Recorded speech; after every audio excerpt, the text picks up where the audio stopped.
Everyone, welcome back to my channel. ఈరోజు మీ అందరి కోసం మరొక ఇంట్రెస్టింగ్ టాపిక్ తీసుకొచ్చాను. అదేంటంటే మెగాస్టార్ చిరంజీవి గారి కెరీర్ను మలుపు తిప్పిన చిత్రం. అదేంటో కాదు, పున్నమి నాగు. దానికి సంబంధించిన డీటెయిల్స్ అన్నీ మీకు ఈరోజు నేను షేర్ చేసుకోబోతున్నాను. అంతకన్నా ముందు నా వీడియోని అయితే ఎండింగ్ వరకు చూడండి. నచ్చితే లైక్ చేయండి, షేర్ చేయండి, కామెంట్ చేయడం మాత్రం మర్చిపోకండి. ఇంకా వెంటనే టాపిక్లోకి వెళ్ళిపోదాం. పున్నమి నాగు చిరు కెరీర్ను మలుపు తిప్పిన చిత్రం. అగ్రకథానాయకుడు చిరంజీవి కెరీర్ను మలుపు తిప్పిన చిత్రాల్లో పున్నమి నాగు ఒకటి. ఈ సినిమా విడుదలై జూన్ 13వ తేదీకి 45 ఏళ్ళు పూర్తి చేసుకుంది. ఇంటర్నెట్ డిస్క్ ప్రతి నటుడికి ఒక తన కెరీర్లో గుర్తుండిపోయే జీవితాన్ని మలుపు తిప్పే చిత్రాలు కొన్ని ఉంటాయి. అలాంటి వాటిల్లో అగ్రకథానాయకుడు చిరంజీవి కెరీర్కు ఊతం ఇచ్చిన చిత్రం పున్నమి నాగు.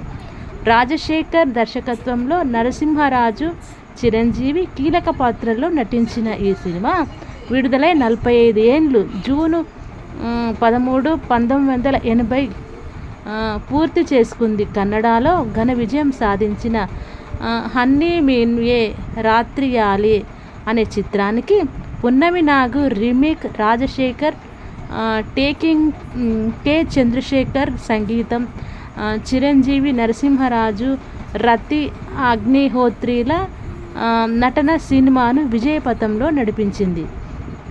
పున్నమి నాగులో చిరంజీవి పోషించిన నాగుల పాత్ర ఒక రకంగా సవాల్తో కూడుకున్నదే చెప్పాలి. ఫిల్మ్ ఇన్స్టిట్యూట్ నుంచి బయటకు వచ్చిన చిరుకు చిత్ర పరిశ్రమలో పెద్దగా అనుభవం లేదు. పాము లక్షణాలున్న వ్యక్తిగా డిఫరెంట్ షేర్స్ చూపించాలి. ఒక నటుడిగా తనను తాను సిద్ధం చేసుకుని నాగుల పాత్రలు ఒదిగిపోయి నటించారు. సంభాషణలు పలికే తీరు, డ్యాన్సులతో యువతను విశేషంగా అలరించారు. ఇక సినిమా క్లైమాక్స్లో చిరంజీవి పాము లక్షణాలున్న మనిషి అని తెలిసిన తర్వాత హీరో నరసింహరాజు అతడిని పారిపోమ్మంటాడు. ఆ సమయంలో ఎక్కడికి పోవాలి, పోతే పుట్టలోకే పోవాలి అంటూ చిరంజీవి చెప్పిన డైలాగ్ ప్రేక్షకుల్ని కంటతడి పెట్టించిందనమాట. ఇదండి పున్నమి నాగుకు సంబంధించిన డీటెయిల్స్. మన చిరంజీవి గారు నటించినటువంటి సినిమా.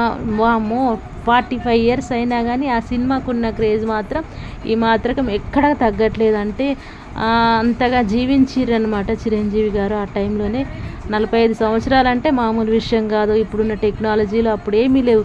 అయినా ఇంత భారీ ఎత్తున మూవీ సక్సెస్ అయ్యి ఇంత గుర్తింపు సాధించుకొని ఇన్ని సంవత్సరాలు అయినా కానీ అంత ఎక్కడ కూడా మూవీకి ఉన్న క్రేజ్ తగ్గిపోకుండా ఉండడం అనేది మామూలు విషయం కాదు. నిజంగానే ఇది ఒక గొప్ప మూవీ. ఇలాంటి మూవీస్ ఇంకా ముందు చిరంజీవి గారు ఇంకా చేయాలని మనస్ఫూర్తిగా కోరుకుంటూ మీ అందరికీ ఈ రోజుకి టాపిక్ ఎండింగ్ చేస్తున్నాను. ప్లీజ్ నా వీడియోస్ ఇంతవరకు చూసిన వాళ్ళందరికీ కూడా thank you so much. And నా వాయిస్ని భరిస్తున్న మీరందరికీ కూడా థ్యాంక్ యూ సో మచ్ అండి.